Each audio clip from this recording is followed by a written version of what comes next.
Hey, what's up, fellas? How you doing? I'm. It's still it's in the afternoon of the 19th of June. Um, I want to tell you the story to kind of get it off my chest. Um, when I was in Afghanistan, I was never a shooter. I was an EOD soldier, meaning that, and I was up there with the EOD guys. I was on what's called a NEST team, which is a nuclear emergency search team. I was also part of an SIED unit, which is called a special improvised explosive devices, guys that steal plutonium and all that kind of stuff. I'm a pretty big guy back in the day. Anyways, this is around uh, 2002, and I got a phone call. Probably, what time is it? It's 4:18 in the Mountain Standard Time in El Paso, and I got a call at 3:30, and I got a call from one of the Air Force guys that he was a crew chief, and I don't know if you know who those guys are, but they're the guys that make sure the stuff loaded on the plane properly, it's balanced. Anyways, doesn't fucking matter. And how I met him is when we would do renditions. And this may sound creepy or make me a fucking asshole to all of you guys, but if you don't believe that we make things go bump in the night, then you are seriously deluded about the way the United States operates. I picked my team. I'm on the United States of America's team. Win, lose, or draw, doesn't matter to me. This is my ship, and I'm on it. And they rescued my life. I'm not in jail or dead or somebody's girlfriend in jail, but I will tell you this. So, anyways, so I go through EOD school and I do all that kind of stuff. Blah blah blah blah blah blah blah blah blah. It's 2002. It's right before I get fucked up and sent home.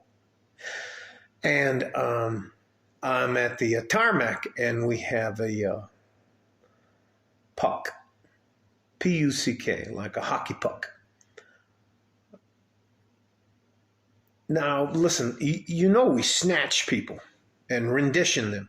We take them to places that are just more than 12 miles offshore, or in a country where we have a handshake agreement with people, and it doesn't fucking matter. So, anyways, and the Air Force guys are all fucking spooked, and they're acting all kinds of weird. And this is 2002. I don't remember the exact month. And he's like, "Hey, Sergeant, how you doing?" Da, da, da, da. And they're spraying down, and they have it's called a push broom, and they're pushing shit out of the C-141. C-140. That's a bigger plane. Not a C-1. Hey, it doesn't fucking matter. And they're talking to us about, man. They're talking about this red-haired guy that had 6 fingers and 6 toes, and how they smelled funny, and it smelled like rotten flesh and all that kind of stuff. And we're just like, get. At the time, none of us realized that. Now, listen, these guys aren't liars. The Air Force guys aren't liars at all. But it was just like, I've never run into anything like that. But I tell you, I've seen some stupid fucking shit that's still classified that I don't even want to fucking talk about, because it warped my perspective of reality. Let's just put it that way. Like, I'll go sidebar a little bit. I don't know if any of you guys have seen the movie Predator, but there's been a couple of times where we were in the jungle and you would look at something and it would be blurry. Now, if you looked on this side of it and that side of it, it was just palm trees and fauna and all the rest of that stuff. But if you looked directly at this thing, it was blurry and you couldn't see it. And then that thing ran off. So that's enough of that shit. No, we didn't get attacked or anything like that, but it was definitely out of bounds. And we just start. So we're back. We're back now, Kandahar, 2002. And we're just fucking with these Air Force guys, the crew chief and the ground chief. And they have what's called an APU, an auxiliary power unit, the guys that are running that. And they're all like, man, evidently it took two, I don't know if you know, there's an aluminum pallet. It's about that thick, and it's got straps that you can put over it. And evidently it took two of those pallets to get this fucking thing on it. And we're just like, you know what, motherfucker, I just want to go back. I just want to go home. We just rolled up on them and see if they wanted to have a drink or something like that. And not that you could ever drink in Afghanistan, because that would be illegal. And we wouldn't do that. So moving on. And these guys are all fucking freaked out. And they're just... And then I can't remember his name is Niedermeyer. Lieutenant Niedermeyer came up, and he was an Air Force... I think he was a first lieutenant, Silver Bar. And he told them to basically be quiet, and he shoot us all away. And I don't know if you know much about... special ops guys or guys that work in small teams. We don't have a lot of officers running around there because we need to actually get things done. Anyways, but that was... Anyways, I got a call from this guy. He goes, hey, man, how you doing? Hey, I'm trying to do some research, and would you mind if I quoted you about what happened in Kandahar in 2002? And I'm like... That's 21 years ago. What the fuck are you talking about?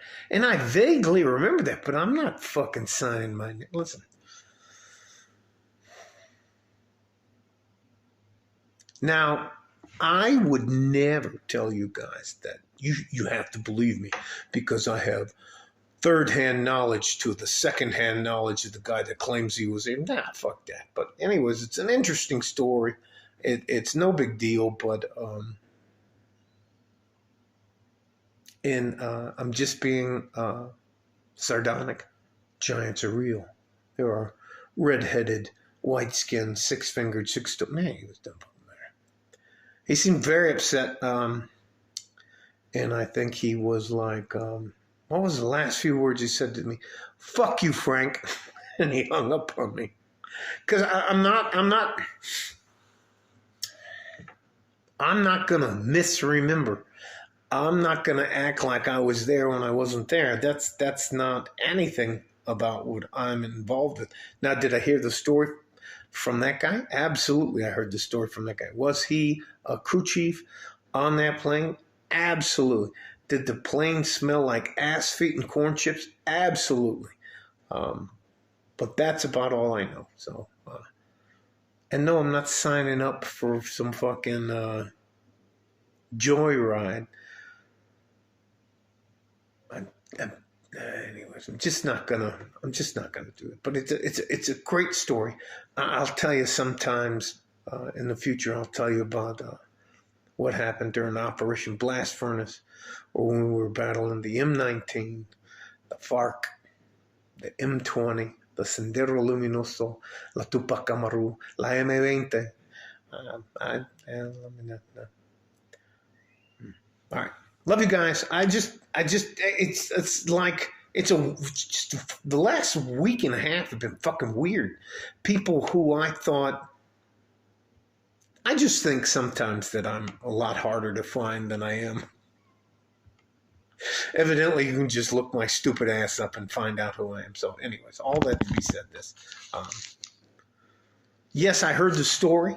Yes, I was in Kandahar around that time in 2002, but no, I didn't see anything. I did go to the plane to try to pick up one of my... Not pick up. Try to invite a guy to have some drinks. God damn it. With some other guys, and know there wasn't anything else going on, but the plane smelled like fucking ass, feet, and corn chips. It was a dead smell. You know what I'm talking about. Dead animal, that kind of smell. So anyways, stay safe and healthy. Take care of each other if you can. And if you can't, take care of yourself. Seen a lot of weird stuff, but no, I've never seen giants. The only time I thought I saw a UFO was in Area 52 when we were at JN EOD school, and we were doing a site survey in the B-52 the stealth bomber flew by, and when it was flying by, it's like this on the edge. All of us were like, "Woo!" And then it turned, and it looked like the back of it had the wing came down at an angle, and then it came in like this and came out, and anyways, Air Force guys made all kinds of fucking fun. I've seen a couple of weird, crazy lights, but I don't have any proof, objective proof. You know, if I had something that I could give to you, and you could say, after looking at it or watching it or reviewing it, you could come to a reasonably sane conclusion, I would consider that proof. But other than that, I'm not going to fucking waste your time with that, guys. Love you. Going to do what I can to help you, but I'm not going to take anything from you. I got a lot of crazy stories about Central and South America and the Middle East and Africa and all that kind of stuff. Back when we called it the Wild Wild West. Like a fart in a G-string from West Texas, El Paso. I'm out of here. Bye-bye.